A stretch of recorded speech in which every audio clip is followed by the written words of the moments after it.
வணக்கம் நண்பர்களே, நான் ராகவேந்திர ஆரா. இது ஆரா அப்டேட்ஸ். வருகிற ஏப்ரல் 23 தமிழ்நாடு சட்டமன்ற தேர்தல் நடக்க இருக்கிறது. கடந்த 2016, 2021 இந்த 2 சட்டமன்ற தேர்தல்களும் தமிழ்நாடு, புதுச்சேரி ஆகிய 2க்கும் ஒரே கட்டத்தில் தான் நடந்திருக்கின்றன என்பதுதான் வரலாறு. 2016ஆம் ஆண்டு சட்டமன்ற தேர்தல் மே 16 தமிழ்நாடு மற்றும் புதுச்சேரி ஆகிய 2 மாநிலங்களுக்கும் சேர்த்து நடந்தது. அதே போல 2021 ஏப்ரல் 6 தமிழ்நாடு, புதுச்சேரி 2க்கும் ஒரே கட்டமாக நடந்தது. ஆனால் இப்போது 2026 சட்டமன்ற தேர்தல் புதுச்சேரிக்கு ஏப்ரல் 9 என்றும் தமிழ்நாட்டுக்கு ஏப்ரல் 23 என்றும் மாற்றி அமைக்கப்பட்டிருக்கிறது. அதாவது கிட்டத்தட்ட ஒரே கல்ச்சர், ஒரே மொழி, இப்படிப்பட்ட நிலையிலே 2க்கும் சேர்த்துதான் இதுவரை சட்டமன்ற தேர்தல்கள் நடத்தப்பட்டு வந்திருக்கின்றன. 2 டேர்மும் கரெக்டாக ஒரே ஆண்டில் ஆரம்பித்து ஒரே ஆண்டில் முடிவுதான் இதுவரையிலான ஒரு பெரும்பாலும் அதன் வழக்கமாக இருக்கிறது.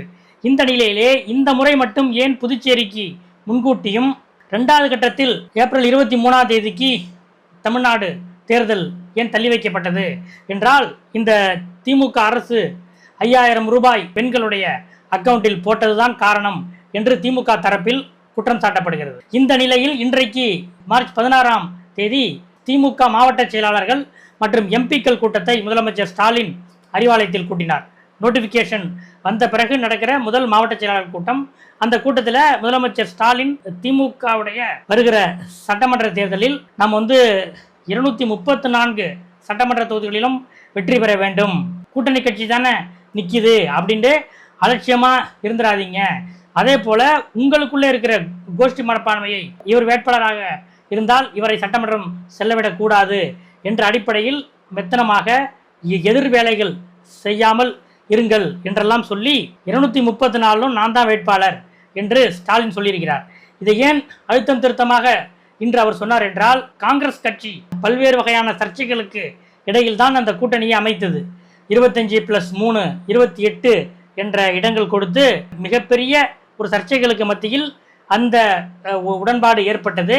அந்த காங்கிரசுக்கும் திமுகவுக்கும் இடையிலான அந்த வார்த்தை போர்கள் சுமார் 1 மாத காலம் நடந்த போதே ஒவ்வொரு சட்டமன்ற தொகுதியிலும் இந்த தொகுதி பார்வையாளர்கள் அவர்கள் ஒவ்வொரு நிகழ்ச்சியாக சென்று ஒன்றிய நகர அளவிலே ஒவ்வொரு தொகுதிக்கும் சென்று கட்சி நிகழ்ச்சிகளில் கட்சி தலைமை அறிவிக்கிற ஒவ்வொரு தேர்தல் சம்பந்தமான இயக்கங்களிலும் அவர்கள் பங்கு பெற்று அது சம்பந்தமாக ரிப்போர்ட்டை அறிவாலயத்துக்கு அனுப்புகிறார்கள். அப்படிப்பட்ட நிலையில் அவர்கள் என்ன சொன்னார்கள் என்றால், காங்கிரஸ் கட்சியை திமுக கூட்டணியில் சேர்த்து கொண்டு அவர்களுக்கு எத்தனை சீட்டு கொடுத்தாலும் சரி காங்கிரஸுக்கு திமுக காரன் வேலை பார்க்க மாட்டான், காங்கிரஸ் வேட்பாளரை நாங்கள் தோற்கடிப்போம் என்று ஒன்றிய நகர அளவிலே கூட திமுக நிர்வாகிகள் கடுமையான கருத்துக்களை எடுத்து வைத்தார்கள். இந்த கருத்துக்கள் அப்போது அறிவாலயத்துக்கு எடுத்துச் செல்லப்பட்டது. இந்த நிலையில் மேல்மட்டத்திலே ஒரு சுமூக நிலை ஏற்பட்டு திமுக காங்கிரஸ் கூட்டணி முடிவான நிலையிலும் இப்போது வரை அடுத்தடுத்த நிலைகளில் மாவட்ட செயலாளர்கள் கூட பல்வேறு மாவட்டங்களில் காங்கிரஸ் மீது பெரிய கசப்பு இருக்கிறது. இதை வைத்துதான் முதலமைச்சர் ஸ்டாலின் இன்றைய கூட்டத்திலே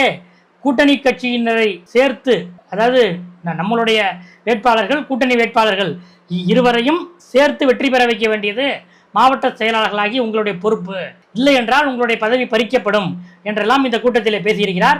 இதுதான் இந்த கூட்டத்துடைய முக்கியத்துவம். அடுத்ததாக இன்னொரு எதிர்பாராத ஒரு தகவல் முதலமைச்சர் ஸ்டாலினுக்கு தென் மாவட்டங்களில் இருந்து வந்திருக்கிறது என்று சொல்கிறார்கள். என்ன எதிர்பாராத தகவல் அப்படின்றால், முன்னாள் முதலமைச்சர் அதிமுகவின் ஒருங்கிணைப்பாளராக இருந்த ஓ பன்னீர்செல்வம் சமீபத்தில் திமுகவில் இணைந்தார். தாய் கழகத்தில் இணைந்திருக்கிறேன் என்று கூறினார். அவர் இணைந்த பிறகு மதுரை திருமங்கலத்தில் அவருடைய ஆதரவாளர்கள் ஆயிரக்கணக்கானோரை கூட்டி ஒரு இணைப்பு விழாவையும் பிரம்மாண்டமாக நடத்தினார். இந்த நிலையில் ஓபிஎஸ்ஐ திமுகவுக்கு தென் தமிழ்நாட்டில் ஒரு பிரச்சார பீரங்கியாக மாற்றி காட்ட வேண்டும், அவரை பயன்படுத்த வேண்டும் என்று ஸ்டாலின் முடிவு செய்தார். அந்த அடிப்படையில் அவருக்கு ஓபிஎஸ்க்கு சில அசைன்மெண்ட்டுகள் அளிக்கப்பட்டன. அதன்படி ஒவ்வொரு மாவட்டமாக, அதாவது முக்குளத்தோர் மக்கள் நிறைந்த பல்வேறு பகுதிகளுக்கு சென்று அங்கே ஒவ்வொரு அந்த முக்குளத்து மக்கள், அவர்களுடைய ஊர் பெரியவர்கள், நாட்டாமை என்று சொல்லக்கூடியவர்கள், அவர்களெல்லாம் நேரில் சந்தித்து அவர்களுடைய ஓட்டை திமுகவுக்கு உறுதிப்படுத்த வேண்டும் என்கிற ஒரு அசைன்மெண்ட் ஓபிஎஸ்க்கு கொடுக்கப்பட்டது. இதை நீங்கள் ஒரு அரசியல் ரீதியான ஒரு பயணமாகவே செய்யுங்கள் என்றுதான் ஓபிஎஸ்க்கு அறிவாலயம் உத்தரவிட்டது. அந்த அடிப்படையில் மார்ச் 13 தென்காசி மாவட்டத்திலிருந்து ஓபிஎஸ் தன்னுடைய பயணத்தை ஆரம்பித்தார். தென்காசி, கடையநல்லூர், சங்கரன் கோயில், வாசுதேவநல்லூர், முதுகுளத்தூர், பரமக்குடி இப்படி என்று அவருடைய பயணம் போகிறது. இந்த நிலையில் கடந்த மார்ச் 13ஆம் தேதி தென்காசி மாவட்டம் இளஞ்சியில் சாரதாம்பாள் திருமண மண்டபம், அந்த மண்டபத்தில் தான் அவருடைய முதல் நிகழ்ச்சி ஏற்பாடு செய்யப்பட்டிருந்தது. அதாவது ஒவ்வொரு ஊருக்கும் செல்ல வேண்டும், அங்கே முத்துராமலிங்க தேவர் அவர்களுடைய சிலைக்கு மாலை அணிவித்து மரியாதை செலுத்த வேண்டும், அந்த சமூகத்து பெரியவர்களை அழைத்து பேச வேண்டும்.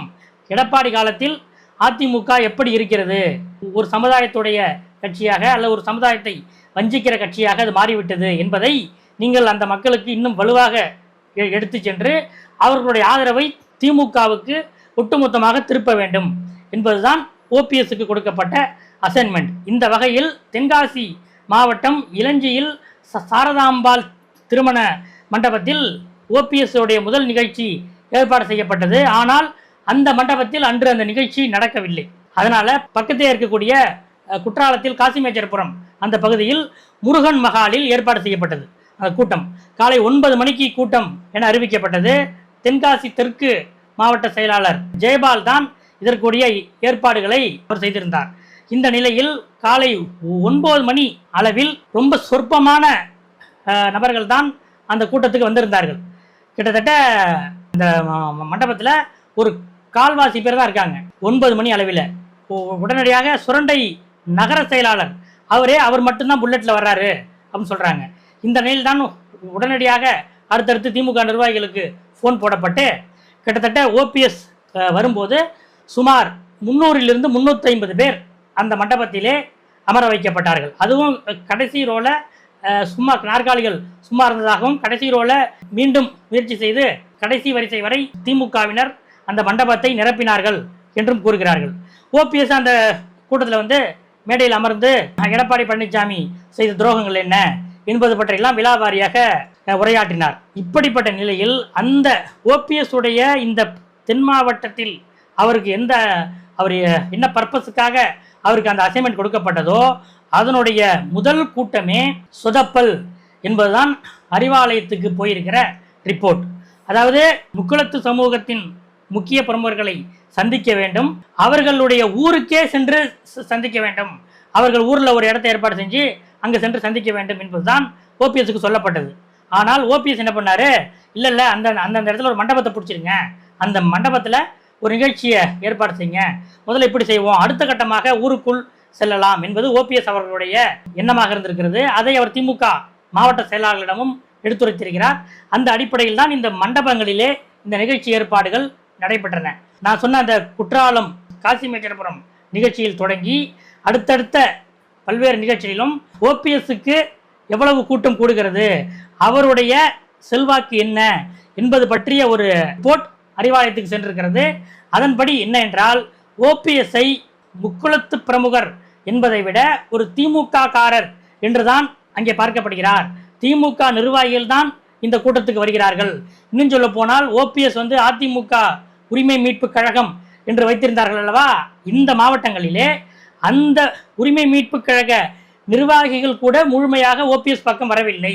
ஓபிஎஸ் அவருடைய மகன் ஓபி ரவீந்திரநாத் இருவரும் கலந்து கொள்ளும் இந்த நிகழ்ச்சிகளை ஏற்பாடு செய்பவர்கள், கூட்டத்தை கூட்டுபவர்கள் எல்லாமே திமுக மாவட்ட செயலாளர்கள் தான், நகர செயலாளர்கள் தான், அந்த பகுதி நிர்வாகிகள் தான். அதனால ஓபிஎஸ்க்கு என்று தனித்த செல்வாக்கு இருப்பதாக தெரியவில்லை என்பதுதான் ஸ்டாலினுக்கு இந்த முதல் கட்ட ஓபிஎஸ்ஸின் தென் மாவட்ட பயணம் பற்றிய ரிப்போர்ட் முதலமைச்சர் ஸ்டாலினுக்கு சென்று அடைந்திருக்கிறது என்று கூறுகிறார்கள். ஓபிஎஸ் மீது ஸ்டாலின் பெரிய நம்பிக்கை வைத்திருக்கிறாரு.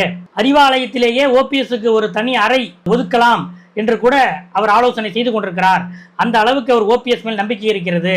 இந்த நிலையில் ஓபிஎஸ் உடைய முதல் கட்ட பயணம் இப்படியாகத்தான் இருக்கிறது என்று அறிவாலயத்துக்கு ரிப்போர்ட் சென்றிருக்கிறது. இதில் என்னன்னா, டிடிவி தினகரன் கடந்த ஜனவரி 23ஆம் தேதி முறைப்படி தேசிய ஜனநாயக கூட்டணியிலே, அதாவது எடப்பாடி பழனிசாமி தலைமையிலான தேசிய ஜனநாயக கூட்டணியிலே இணைந்தார். ஜனவரி 23 முதல் பொதுக்கூட்டத்திலே மதுராந்தகத்தில் மோடி முன்னிலையில் இருவரும் ஒன்றாக மேடை ஏறினார்கள். அடுத்ததாக மார்ச் 1ஆம் தேதி மதுரையில் மோடி வரும்போது இருவரும் ஒன்றாக மேடை ஏறினார்கள். அதற்கு அடுத்ததாக மார்ச் 11ஆம் தேதி இருவரும் மோடி திருச்சிராப்பள்ளி வரும்போது அங்கே இருவரும் ஒன்றாக மேடையேறினார்கள். அடுத்ததாக நேற்று அதிமுகவின் இப்தார் விருந்து நிகழ்ச்சியிலே ஒன்றாக கலந்து கொண்டார்கள். ஜனவரி, பிப்ரவரி, மார்ச் இந்த 3 மாதங்களில் டிடிவி தினகரனும் எடப்பாடி பழனிசாமியும் ஒன்றாக மேடை ஏறிய நிகழ்வுகள் 4 தான். அப்படின்னா டிடிவிக்கும் இபிஎஸ்க்கும் இடையிலான ஒருங்கிணைப்பு என்பது ஒரு கட்டாயமாக உருவாக்கப்பட்டதா? இயல்பாக இருந்திருந்தால் இந்நேரம் அவர்கள் 2 பேரும் இணைந்து தென் மாவட்டங்களில் பல்வேறு நிகழ்ச்சிகளிலே கலந்து கொண்டிருக்க வேண்டுமே. அப்படிலாம் இல்லையே. இப்படிப்பட்ட நிலையில் ஓபிஎஸ்ஐ நாம் இறக்கினால் ஓபிஎஸ் அவருடைய அந்த ஒட்டுமொத்த அவருடைய வித்தையையும் திமுகவுக்காக உழைத்து திமுகவுக்காக அந்த பலனை அறுவடை செய்வார் என்றுதான் திமுக தலைமை நம்பியது. ஆனால் ஓபிஎஸ் பயணம் பற்றிய முதல் கட்ட ரிப்போர்ட் சொதப்பல் என்பதுதான் ஸ்டாலினுக்கு சென்று சேர்ந்திருக்கிறது. இதை வைத்து அவர் அடுத்தடுத்த வியூகங்களை முடிவு செய்வார் என்று அறிவாலய வட்டாரத்தில் கூறுகிறார்கள். இதுதான் இன்றைய அப்டேட். அடுத்தடுத்த அரசியல் அப்டேட்டுகளோடு உங்களை இன்னொரு வீடியோவில் சந்திக்கிறேன். நன்றி, வணக்கம்.